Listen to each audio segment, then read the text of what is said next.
What in the hell is this and why is it important? Welcome back to the channel. My name is Natos, and today I'm going to dive into what you are seeing here at a spiritual level and what you can learn from it. If you have ever watched Noah Lyles run a race before, then you should be familiar with his pre-race camera moments. By now, it should be fairly common knowledge that Noah is a big fan of anime, and what better place to flex the classic Goku spirit bomb than in the land of its birth, Japan, during the 2025 World Championships. But why is this more important than it looks, and what can you learn from it? As an athlete in any sport, it is important for you to create a routine in order to carry out that routine into competition day. The reason is simple. The more you repeat an action, the more normalized it becomes.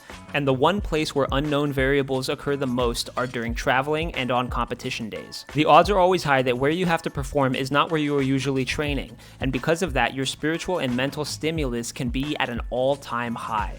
When you are in this state, it can be very easy to make mistakes or simply do things that you don't normally do in your everyday routine. Maybe you don't eat the same way, or maybe you are jet lagged.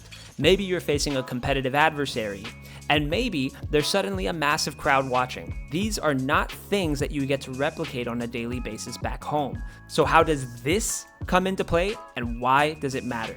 Who better to learn from than our greatest of all time, Satoru Gojo?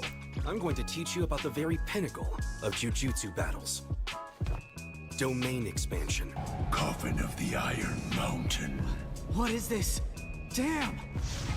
This is domain expansion. Spreading out an innate domain that way always consumes a ton of energy. But the advantages make it worth it. The techniques imbued in the domain are always sure to hit within that domain. That is guaranteed. The most effective way to deal with a domain is to lay out your own domain.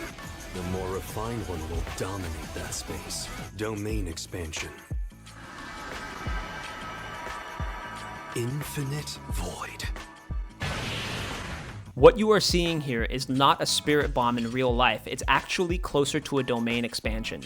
The applicable technique that you can learn is that he is in this moment creating an aura bubble around himself so that his energy becomes the dominant force in the arena. This helps for two reasons.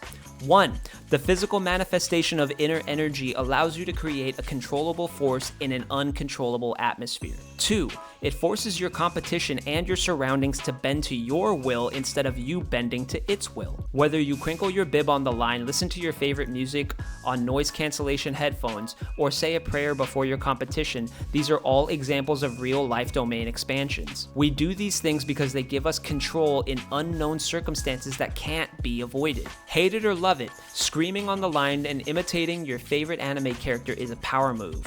And if it bothers you, then it actually worked. The goal of every and any athlete should be to create their own quote-unquote domain expansion through the practice of routine and ritual. I will say that in my experience, doing this can also have its own downsides. Number one, if you do not practice it at home, you cannot expect it to work on the day of competition.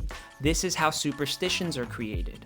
That's why instead of controlling the event, you sometimes hear people say things like, if I don't listen to my favorite song before the competition, I don't do well. This is a load of crap. The truth is, you tried it out once and it happened to have worked, but you never figured out why it worked. No matter the action, it is not what you are doing that matters, but how it makes you feel that actually matters. And that is why you become superstitious.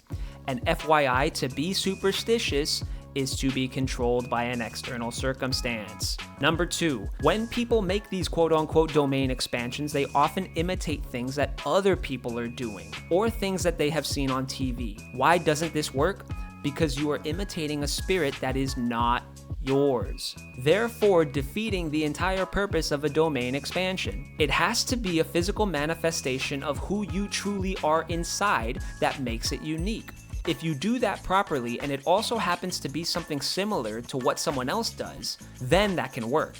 But under no circumstances should you do something only because it worked for someone else. There is a reason track athletes are such a big fan of anime, because they have real-life applications and they embody concepts, theories, and ideals of what the human body is actually capable of when it is pushed to its limits. But this cannot be done without the will of the spirit. At this point, I have to commend Noah Lyles, because after all the years of people calling him cringe or whatever else, he continues to prove that being true to himself works. Even I in the past used to not like his character, but after these World Championships, I think I have actually become a fan of who he is as an athlete. He has just collected his 4th consecutive gold medal in the 200 meters, and that makes him undefeated in this event at the World Championships for 8 years straight.